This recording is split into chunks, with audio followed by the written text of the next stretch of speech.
2 वर्ष पूर्ति कला पर भी सेमाने वर्तमान सुधा ओडिशा राज्य को ठिकाना बाटे बुझी पार ना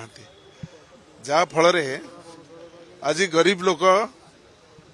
भत्ताटी को मास पहिला आरंभ करें से दिन तक भत्ता मिल जो मैंने भत्ता पाइबा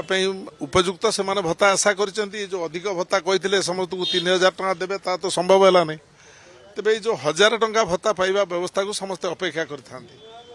सरकार योजना पर योजना घोषणा कर किंतु अपर पक्षरे गरीब लोक भत्ता दबा संभव हो पारने किंतु पखाल खाइबारे 1.25 लाख टंका खर्च करिसेंती विभिन्न मंत्री मानकू विभिन्न विधायक मानकू विभिन्न अंचल रे भारतीय जनता पार्टी जो माने अछंती तांको दायित्व देइछंती एवं सेठी पखाल रे 1 कोटी ऊर्ध्व टंका खर्च हिची जदि मद नीलाम करिवारे जो माने सिक्यूरिटी डिपोजिट कले से डिपोजिट पैसा रहिला सरकार पाखरे तार परिमाण होची 700 कोटी टंका सेटा सरकार पैसा जदि गरीब लोकंकर पड़ी रही भत्ता को जदि ये सरकार साधारण ज्ञान था मुख्यमंत्री जदि किसी बुझी पारु थांते अर्थ विभाग कौन जदि किसी बुझी पारु थांता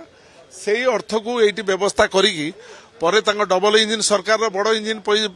देइथिले भत्ता पैसा से बांटी थांते किसी असुविधा ही न थांता तेणु गोटे अपारग गोटे अयोग्य सरकार ओडिशा राज्य रे चलीछि एवं ताकू सहयोगिता करुचे आउ गोटे अयोग्य सरकार बड़ इंजिन जोड़ा कहते भारत वर्ष रे सी ताकू सहयोगिता करुचंती जे एभली ये ओडिशा राज्य में जिभली भाव में आईन व्यवस्था शासन व्यवस्था आईन श्रृंखला व्यवस्था चाषी आवश्यकता थिबा पदक्षेप कौन परिस्थिति संभव हो पारना आपण मैंने केवल मीडिया बंधु मैंने न्यूज पर न्यूज देखा किंतु से न्यूज को सरकार भय थाए मंत्री मानकर भय थाए गोटे न्यूज बाहर किभली भाव में सट आउट करा किंतु से न्यूज को न्यूज हिसाब से देखुना भावुं काम गोटे न्यूज बाहर करवा यहाँ लोकों किसी प्रभाव पड़ना।